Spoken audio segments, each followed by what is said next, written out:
Hello, welcome back to my channel. Bonjour tout le monde, bienvenue sur ma chaîne. Ça fait un bout.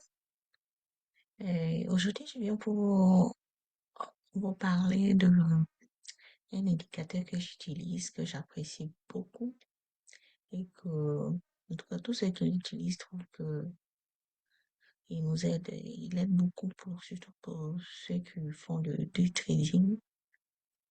Donc, si vous vous souvenez, lors de ma dernière vidéo, je vous avais parlé de le même indicateur que j'appelais le volume profile. Et là, je l'utilisais pour tracer mes supports et mes résistances. Donc, aujourd'hui, dans la vidéo d'aujourd'hui, j'aimerais vous montrer comment j'utilise chaque jour à l'ouverture du marché.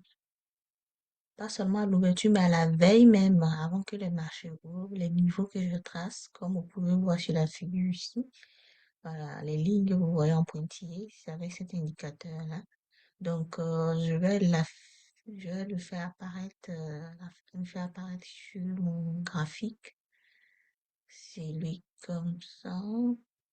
Bon, je l'avais enlevé parce que souvent quand tu le mets, c'est un peu désordonné là.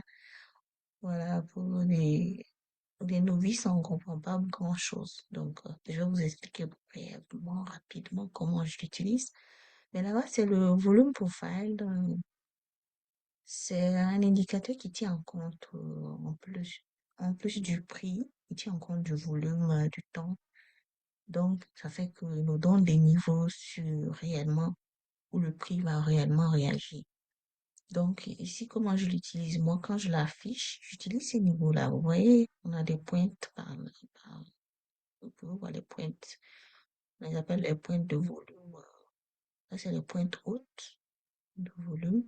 Et entre eux, il y a le vide, là, ici, qu'on appelle les basses, les volumes les plus bas qui ont été tradés durant la semaine. Bon, j'ai oublié de vous dire que ça, c'est l'intervalle hebdomadaire.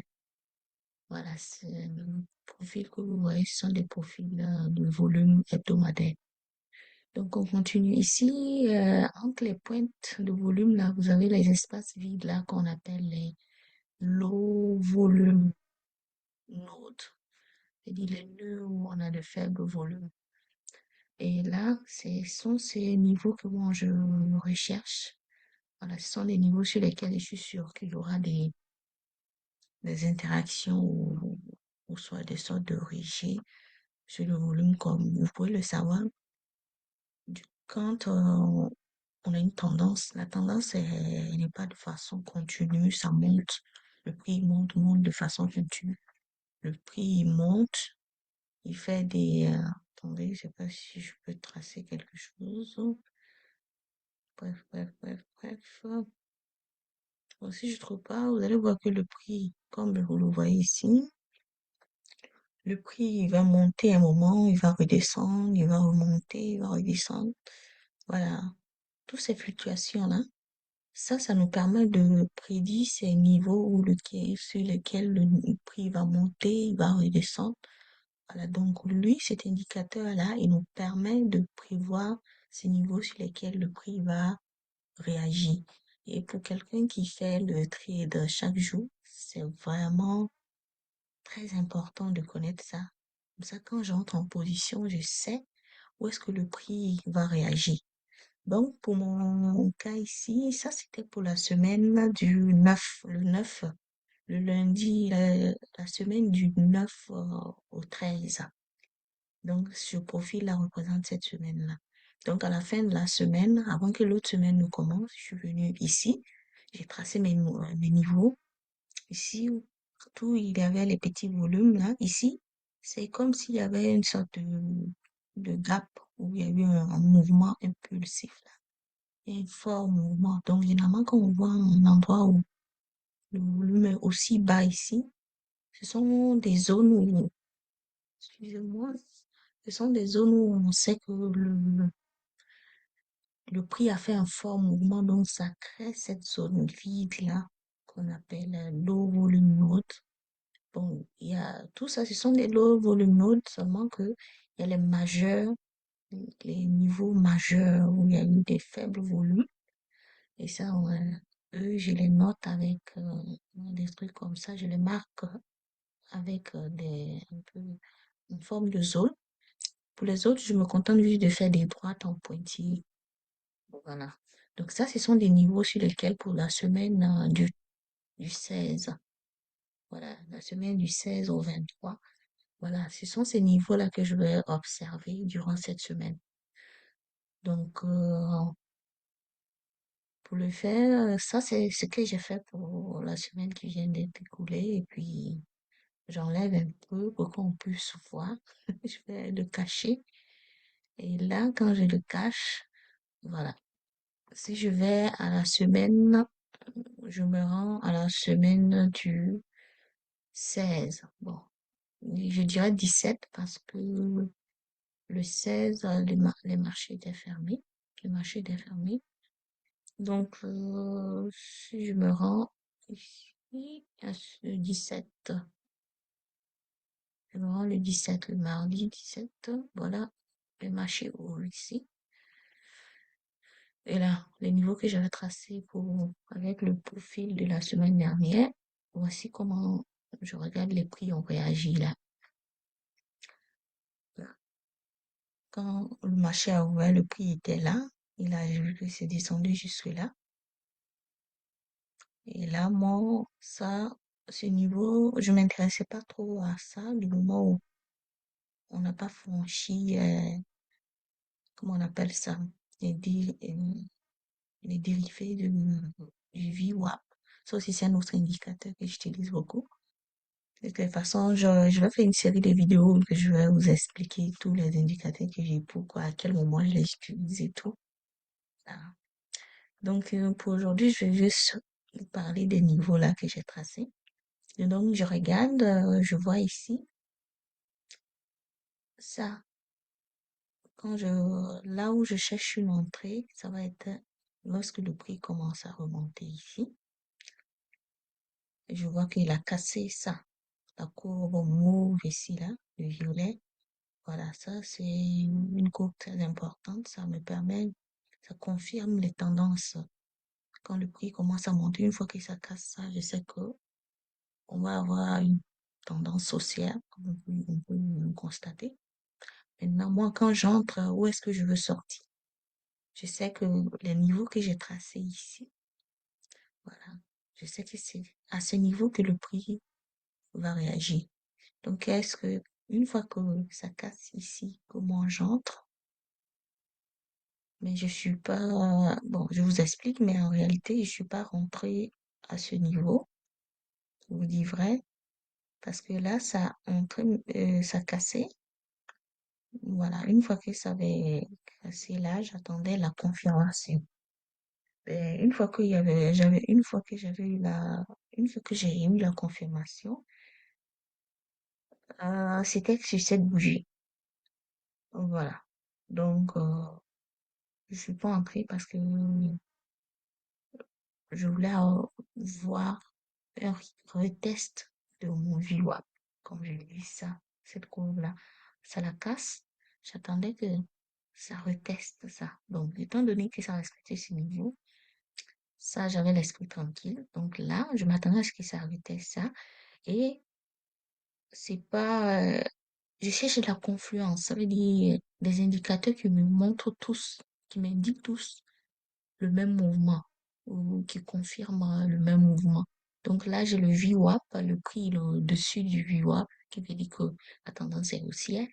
Et ici, mon RSI, ici confirme, ici fait une croisée haussière, ainsi que mon MACD. Donc c'est lorsque mon MACD croise, hein, disons là, à ce niveau-là, quand ça casse, c'est ici. Voilà, moi j'ai cette réaction-là. Donc c'est là, à ce niveau que moi je suis rentrée. Donc une fois que je suis rentrée là, automatiquement je suis sortie ici. Dès que j'ai eu cette bougie rouge ici, donc je vais agrandir un peu, ça semble être bizarre. Voilà. Voilà, mon MACD m'a confirmé ici. le croisement de mon MACD ici, parce que j'attendais que mon MACD passe au-dessus de la ligne de zéro. Il est passé. Et là, ici, il me confirme ça là. Donc moi, une fois que j'entre là, je, je savais que la tendance était haussière, donc ce niveau-là, je l'ai ignoré. C'était le niveau suivant que je m'attendais à une réaction. Donc une fois que j'ai eu cette bougie rouge, je suis sortie à la suivante, à la bougie verte qui est apparue là. Je suis sortie d'autant plus qu'on était déjà à 14 heures. Donc, j'ai pris mes profits et je suis sortie. Voilà, donc ça, c'est la première journée. Et l'autre journée également, c'était ça.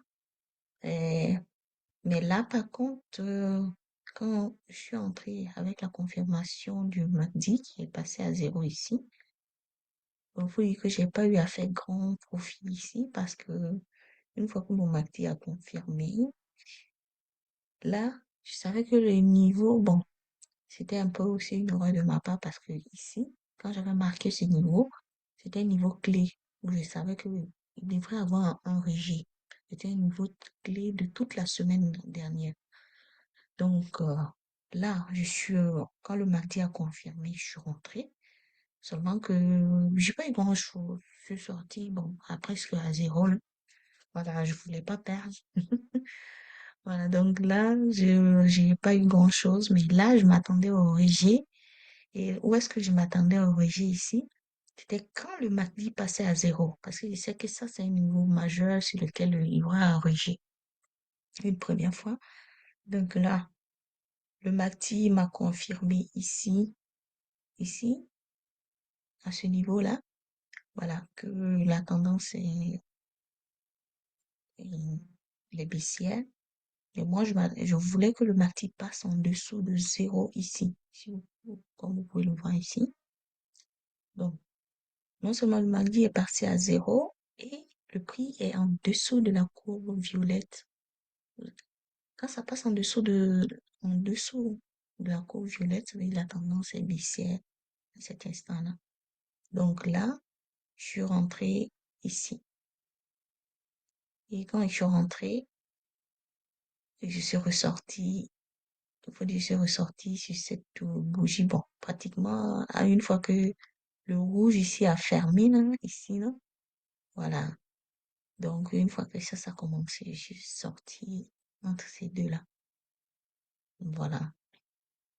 Donc, c'est comme ça que j'utilise cet indicateur-là. Bon, ce sont les indicateurs de trading que beaucoup de traders utilisent parce qu'ils sont très fiables. Ce sont des indicateurs très fiables.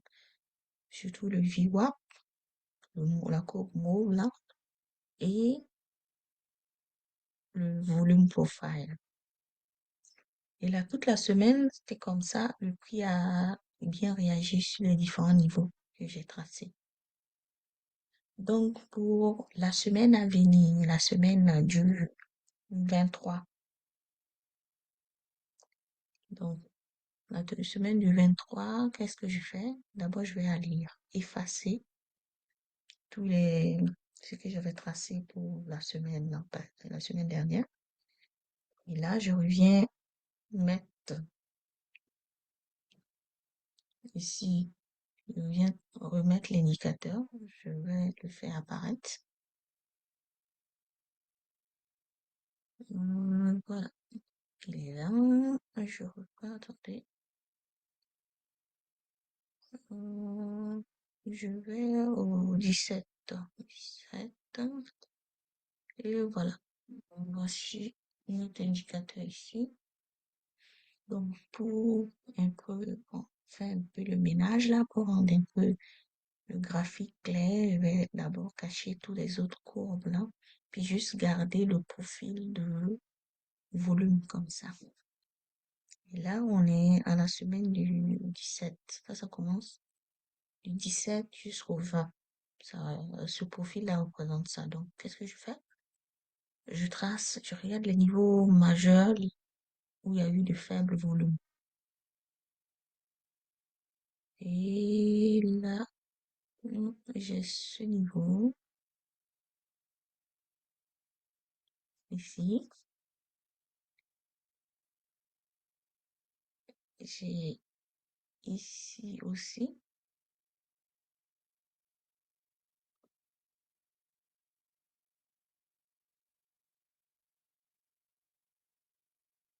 J'ai...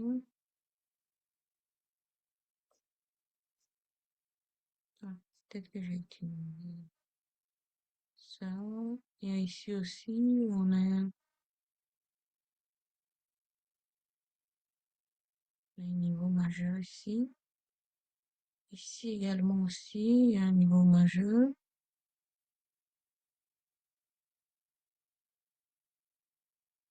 Ici, généralement, je considère ici, là, les limites ici, là, comme des niveaux aussi, qui peuvent être représentés comme des supports et des résistances majeures, ou même des zones de, on appelle ça supply and demand zone. Voilà. Donc, pour la semaine à venir, là, aussi les niveaux sur lesquels je m'attends à ce que le prix réagisse. Voilà, il y a ça.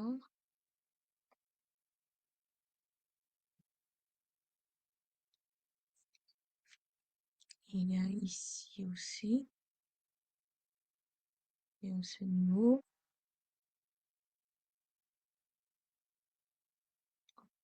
et là, il y a ça ici.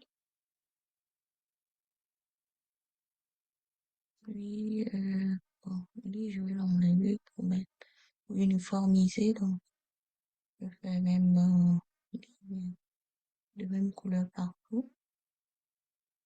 Et là, voici. Quand je trace ces lignes-là, elles me permettent de savoir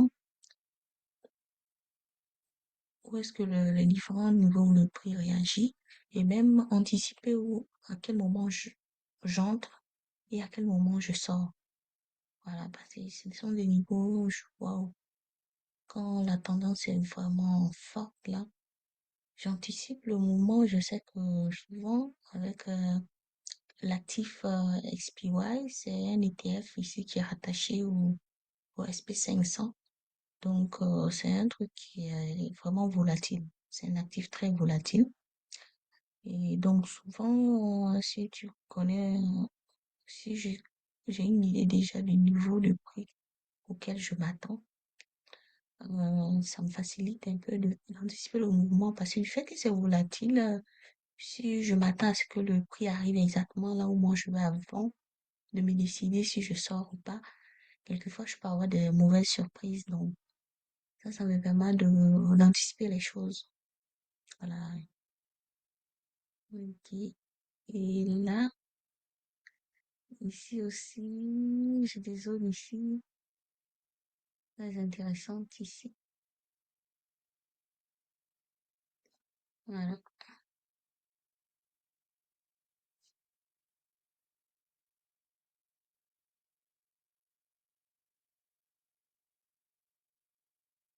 Voilà.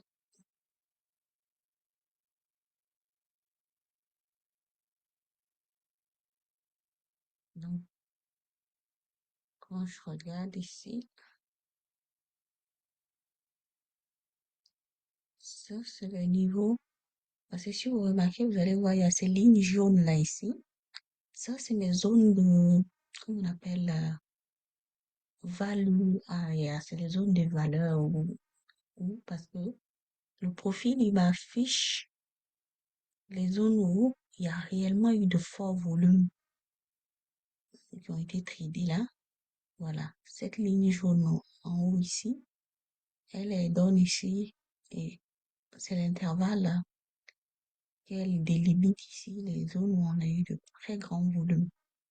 Donc, il y a celle-là qui est le bas ici et l'autre qui est en haut ici. Voilà, donc, donc je m'attends à ce que le prix, voilà, bon, réagisse ou bien le prix va fluctuer dans cette zone de là à là. Donc, si je regarde ici, Et j'ai une zone aussi de faible volume ici que je vais marquer. Voilà.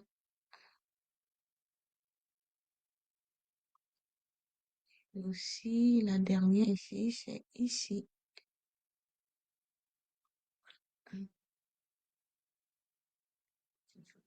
Donc, demain, à l'ouverture du marché, voici les niveaux de prix que je vais observer. Ça, c'est le point de contrôle. Voilà, donc, il peut arriver que le prix vienne dans cette zone, de là à là, hein. Les zones qui sont, bon, ils sont autour du point de contrôle parce que le point de contrôle, si vous avez regardé ma vidéo précédente, là, ça désigne la zone la zone où il y a eu le plus grand volume qui a été tradé durant la semaine. Et donc, lui, il indique cette zone. Et généralement, quand le prix casse cette zone-là, elle a tendance à venir tester la zone. Donc, ça peut être au-dessus ici qu'elle va venir tester ou en dessous. Donc, tout ça, c'est à observer. Donc, il y a des choses que je peux pas forcément vous indiquer parmi tous les niveaux que j'ai tracés là, je peux pas vous dire, ben, c'est laquelle en réalité, c'est dans quelle zone le prix va réellement réagir. Mais je trace tout ça de telle sorte que si jamais demain le marché ouvre à l'ouverture, je vois que le prix est descendu ici dans cette zone, ou disons même à l'ouverture, le prix est là.